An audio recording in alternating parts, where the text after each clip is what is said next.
As I was reviewing some Star Wars ripoffs a while back, like Messages from Space and Battle Beyond the Stars, I was told about another movie that supposedly was also a really big Star Wars ripoff called Aragon. What I came to find was not only is it a big Star Wars ripoff, but it's also one of the biggest ripoffs of Lord of the Rings I've ever seen as well. No! So it's really a double whammy.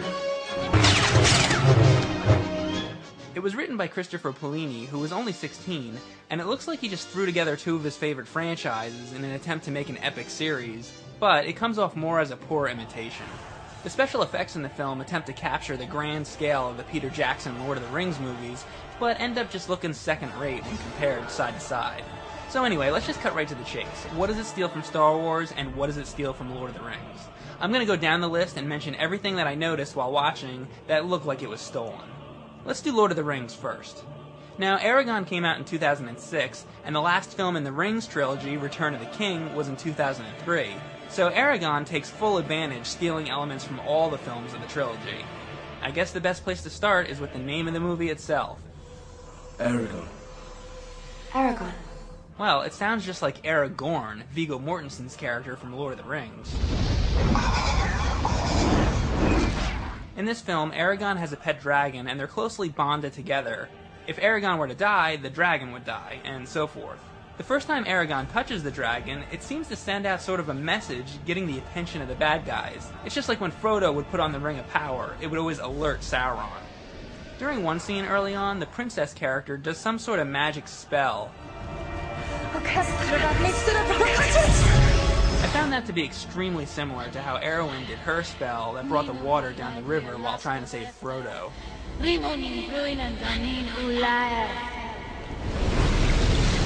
And then there's the villain, Durza. He's like a combination of the two bad guys from Lord of the Rings. His appearance looks just like Brad Dourif as Wormtongue. That casting had to be deliberate. He also has magic powers like a wizard, and some scenes are almost identical to things Christopher Lee did as Saruman. Now, there's more stuff I could point out, but you get the idea. Watching this thing is almost like having Gollum barf up some leftover footage onto your screen. This movie doesn't take place in outer space. It's a fantasy film, not a sci-fi film. So what it steals from Star Wars isn't quite as noticeable. The ripping off from Star Wars comes more in the way of plot structure than visuals. The head bad guy of the film, played by John Malkovich, is basically like the Emperor. What makes him so evil? Well, long ago he destroyed most of the Dragon Riders. They were the force of good in the land, so you can kind of think of the Dragon Riders as the equivalent of the Jedi. For over 1,000 generations, the Jedi Knights were the guardians of peace and justice in the Old Republic. The main character, Aragon, begins as a simple farm boy, just like Luke Skywalker, and during one moment, he's sad about his brother leaving and he's staring off into the sky, which blatantly copies that classic moment with Luke gazing at the sunset, minus the twin suns. Aragon ends up meeting a village bum who turns out to be the forgotten old Dragon Rider, and there we have this film's Obi-Wan Kenobi. Magic must be your last resort. Who teaches Aragon how to use the Force? I mean, magic. The Force will be with you. Always. And that guy I mentioned earlier that looks like Wormtongue is the Emperor's right-hand man, which makes him this film's Darth Vader wannabe. Of course, he doesn't visually look like Darth Vader. Remember, I'm just talking plot structure here.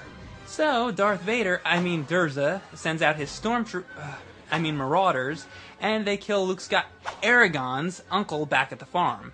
And what's Durza's main objective anyway? It's to locate a place called Varden, which is this movie's hidden rebel base.